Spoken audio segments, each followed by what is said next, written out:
Yeah, hi, Sundara Ramireddy from RCP Technologies. Retirement planning అనేది చాలా పెద్ద ఇష్యూ అండి. పర్టికులర్గా రిటైల్ కమ్యూనిటీలో అండ్ చిన్న చిన్న శాలరీస్తో వర్క్ చేసే వాళ్ళకి పెద్ద కార్పసే ఉండదన్నమాట. అండ్ చిన్న శాలరీ తోటి లాంగ్ టర్మ్ పాయింట్ ఆఫ్ లో పెద్ద కార్పస్ చేయడం కూడా పెద్ద హెడేక్ అనమాట. తాకట్టులో ఉన్న బంగారాన్ని విడిపించి ఆ రోజు ఆన్లైన్ రేటుకే మేము కొంటాం. Sharma gold company. అండ్ చాలా మంది ఇన్ఫ్లేషన్ గురించి థింక్ చేస్తూ ఉంటారు. ఇన్ఫ్లేషన్ కూడా ఇన్కార్పొరేట్ చేయకపోతే ఎలా ఉంటుంది అనేది. అందుకని ఏదైనా ఇన్వెస్ట్మెంట్ చేసేటప్పుడు ఇన్ఫ్లేషన్ దాటి ఎంత రిటర్న్స్ వస్తుందని దాన్ని పెట్టేసి దాన్ని మనం ఒరిజినల్ రిటర్న్స్ అనుకోవచ్చు అనమాట. సపోజ్ మనం గోల్డ్ కొన్నాము, ఇయర్లీ యావరేజ్ మీద మీకు 8% వస్తుంది. అండ్ ఇన్ఫ్లేషన్ 5% తీసేసామనుకోండి, రియల్ రిటర్న్స్ అనేది ఒక 3% అలా ఉంటుంది. అండ్ ఇల్లు రెంటల్ ఇచ్చేసాము, ఓకే, ఇంటి బయట అప్రిషియేషన్ అది తీసుకోకుండా కనుక మీరు రెంటల్లే కన్సిడర్ చేస్తే కనుక అది ఇన్ఫ్లేషన్ అంతా కూడా రాదనమాట. 3 to 4% కన్నా ఎక్కువ రాదు. అలాగే బ్యాంకులో మనం మనీ డిపాజిట్ చేసాము, ఇయర్లీ యావరేజ్ వడ్డీ నీకు 6 to 7% అవుతుంది, ఇన్ఫ్లేషన్ దగ్గరలో అవుతుంది. అదే స్టాక్ మార్కెట్లో అనుకోండి, ఇన్ఫ్లేషన్ బీట్ చేసుకుంటే కూడా మీకు అడిషనల్ అమౌంట్ వస్తుంది, okay. And long term point of లో రిస్క్ తీసుకోకుండా లీస్ట్ రిస్క్ తోటి లాంగ్ టర్మ్లో మంచి వెల్త్ ఎలా క్రియేట్ చేసుకోవచ్చో పర్టికులర్ రిటైర్మెంట్ ప్లానింగ్కి మనం ఇప్పుడు చూద్దాం. మనం తీసుకుంటుంది index fund, Nifty index fund. ఎందుకు నిఫ్టీ ఇండెక్స్ ఫండ్ మిగతా వాటిలో ఎందుకు పెట్టకూడదంటే, నిఫ్టీ బై డిఫాల్ట్ ఎవ్రీ 3 yearsకి ఆల్ టైమ్ హైకి వెళ్ళిపోద్దండి. అది నిరంతరం ఎవ్రీ 3 yearsకి ఆల్ టైమ్ హైకి వెళ్ళిపోతూ ఉంటుంది. మీరు హిస్టారికల్ డేటా చెక్ చేసుకోండి. అండ్ జీరో అవ్వదు. ఇండియాలో ఉన్న టాప్ మోస్ట్ 50 కంపెనీస్ దీంట్లో ఉంటాయి కాబట్టి అవి ఎప్పుడు జీరో అవ్వదు. సో నాకేంటంటే ఈ స్మాల్ క్యాప్, మిడ్ క్యాప్ ఇలా వద్దు, నాకు గ్యారంటీ, లిటరలీ గ్యారంటీ టైప్ ఉన్నాయి కావాలి అని అనుకుంటే కనుక బ్యాంకులో పెడితే మరీ 6-7 కంటే ఎక్కువ రాదు. కాబట్టి నిఫ్టీ యాజ్ ఏ ఇండెక్స్ ఫండ్లో కనుక పెడితే మనకి యావరేజ్ మీద 12 to 13% వస్తుంది లాంగ్ టర్మ్ పాయింట్ ఆఫ్ లో. హిస్టారికల్ డేటా కనుక చెక్ చేసుకుంటే కనుక మనం కనుక కేవలం దీంట్లో పెట్టినా కూడా, ఏది నిఫ్టీ యాజ్ ఏ ఇండెక్స్ ఫండ్లో కనుక పెడితే కనుక, ఫర్ ఎగ్జాంపుల్ ఈ ఎగ్జాంపుల్ నేను 1,20,00,000 పెట్టాను, 1,20,00,000 పెట్టాను. అండ్ ఎవ్రీ మంత్ 75,000 నేను తీసుకుంటున్నాను. పెట్టిన కాడి నుంచి అయి ఉండొచ్చు, లేదా మీరు చిన్న అమౌంట్తో బిగిన్ చేసుకొని మీ టోటల్ ఫండ్ సైజు 1,20,00,000 వచ్చినప్పుడు కానీ చేసుకోవచ్చు. ఎవ్రీ మంత్ 75,000 విత్డ్రాల్ పెట్టారు. ఇలా పెడితే నెక్స్ట్ 30 years తర్వాత కూడా మీరు 6 కోట్ల రూపాయలు విత్డ్రాల్ చేసిన తర్వాత కూడా స్టిల్ మీ ఫండ్ ఇంకా 1.1 crore ఉందండి. 1.1 crore ఉంది.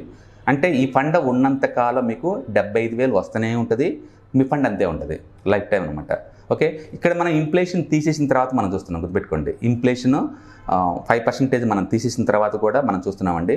అంటే 6 crore విత్డ్రాల్ అయిపోయిన తర్వాత కూడా మనం చూస్తున్నాం అనమాట.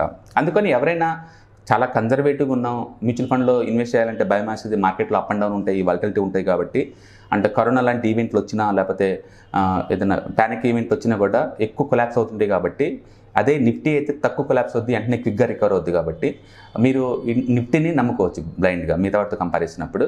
అంటే యావరేజ్ మీద మీకు 12 to 13% వచ్చింది నిఫ్టీలో పెడితే అనమాట. మనం ఇక్కడ తీసుకుంది కేవలం 12% రేట్ ఆఫ్ రిటర్న్ మాత్రమే తీసుకున్నాం, 12% మాత్రమే. అండ్ ఇన్ఫ్లేషన్ని 5% కన్సిడర్ చేసినా సరే, and still you are making the good money అనమాట. అందుకని మీరు కన్జర్వేటివ్ అప్రోచ్ చేయండి.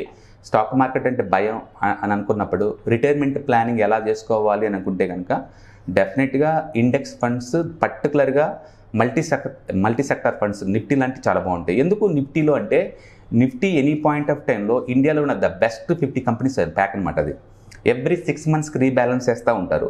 ఏదన్నా ఆ స్టాక్ కనుక ఏదైనా వర్స్ట్ టైర్ అవుతుంటే దాని బదులు స్ట్రాంగ్ స్టాక్స్ తోటి రీప్లేస్ చేస్తూ ఉంటారు లాంగ్ టర్మ్ పాయింట్ ఆఫ్ లో.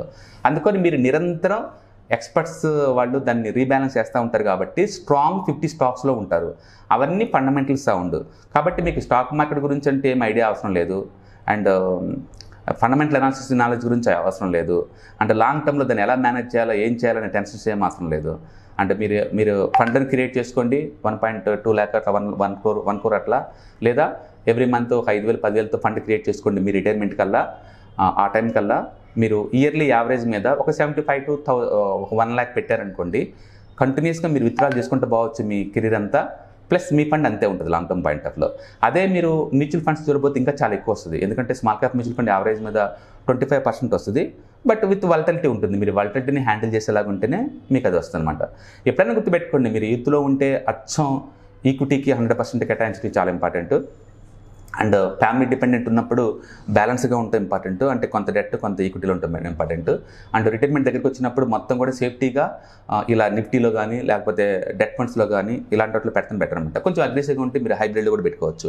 So డిపెండ్గా upon me risk profile బేస్గా తీసుకొని మీరు ఇందులో పెట్టుకోవచ్చు అనమాట. రిస్క్ బేస్గా తీసుకొని మనం దీంట్లో పెట్టుకోవచ్చు అనమాట. కాబట్టి మీరు కన్జర్వేటివ్గా ఉన్నారు, ఓకే, నాకు రిటైర్మెంట్ ప్లానింగ్ కావాలి అనుకున్న వాళ్ళు రిటైర్మెంట్ దగ్గరలో ఉన్న ఆల్రెడీ ఇప్పటికే లేట్ అవుతుంది అనుకున్న వాళ్ళు బెస్ట్ థింగ్ ఏంటంటే index fund, Nifty index fund తీసుకోండి. ఇది పక్క conservative and 12% and market collapse అవటం అంటూ ఏముండదు నీకు. ఎందుకంటే లాస్ట్ ఆల్మోస్ట్ 12 years అవుతుంది మార్కెట్ కొలాప్స్ అవ్వక. మార్కెట్ 12% పడి ఇప్పటికి 12 years అవుతుందండి. లాస్ట్ 8 years నుంచి ఇంతవరకు రెడ్ మార్క్ లేదు నిఫ్టీలో. అందుకని మిగతా స్టాక్ స్పెసిఫిక్ రిస్క్ దీంట్లో లేదు, మిగతా సెక్టర్ స్పెసిఫిక్ రిస్క్ కూడా దీంట్లో ఉండదు. ఎందుకంటే ఈ సంవత్సరం ఐటీ హాట్ అయి ఉండొచ్చు, ఇందులో ఐటీ స్టాక్స్ ఉన్నాయి. ఈ సంవత్సరం ఇన్ఫ్రాస్ట్రక్చర్ హాట్ అయి ఉండొచ్చు, అవి దీంట్లో ఉంటాయి. ప్రతి హాట్ సెక్టర్ దీంట్లో ఉంటుంది, డల్ సెక్టర్ కూడా దీంట్లో ఉంటాయి. కాబట్టి అవన్నీ కూడా డిస్కౌంట్ అవుతూ ముందుకు పోతూ ఉంటాయి అన్నమాట దీంట్లో. అందుకని లాంగ్ టర్మ్లో రిటైర్మెంట్ ప్లానింగ్కి మీరు పక్క కన్జర్వేటివ్ అనుకుంటే సింపుల్ సొల్యూషన్ ఏంటంటే Nifty as a index fund లాగా పెట్టండి. చిన్న అమౌంట్తో కూడా పెద్ద కార్పస్ స్టార్ట్ చేసుకోవచ్చు. లేదా నీ దగ్గర పెద్ద డబ్బు ఉన్నా సరే ఒకేసారి పెట్టేసుకొని అండ్ మంత్లీ 75 నుంచి 1 lakh వరకు విత్డ్రాల్ పెట్టుకున్నా సరే రెస్ట్ ఆఫ్ మీ లైఫ్ వరకు కూడా క్యాష్ ఫ్లో ఉంటుంది. ఓకే, అండ్ రిటైర్మెంట్ అయిన తర్వాత cash flow, regular cash flow, that to డిజిటల్గా ఉంటుంది, చాలా ఇంపార్టెంట్. ఫిజికల్ అసెట్స్ మీద ఫోకస్ చేయమాకండి. ఆ టైం కల్లా మనకు పెత్తనాలు ఉండవు అనమాట. ఎందుకంటే కొడుకులు పెద్దలు అవుతుంటారు, ఆ టైంలో చాలా ఇష్యూస్ బిన్ అవుతాయి. కాబట్టి డిజిటల్గా ఉంచుకోండి.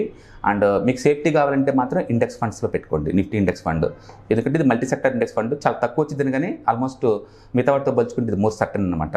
అందుకని డెట్ ఫండ్స్ కంటే ఎక్కువ రిటర్న్స్ రావాలి, బట్ ఈక్విటీ మార్కెట్ నాకు వద్దు, టూ మచ్ వాలటిలిటీ అలాంటి నాకు వద్దు అనుకున్నప్పుడు రెండింటి మధ్యలో ఇయర్లీ 12% వచ్చి లిటరలీ ఎవ్రీ 3 yearsకి ఆల్ టైమ్ హైకి వెళ్ళే ఖచ్చితమైన ఫండ్ ఏదైనా ఉంటే అది నిఫ్టీ అనమాట. ఎందుకంటే ఇది మల్టీ సెక్టర్ ఫండ్ కాబట్టి రిటైర్మెంట్ కల్లా ప్రతి ఒక్కళ్ళు కూడా తక్కువ రిస్క్ తీసుకుందాం అనుకుంటే దీంట్లో పెట్టుకోండి, నిఫ్టీ యాజ్ ఏ ఇండెక్స్ ఫండ్లో.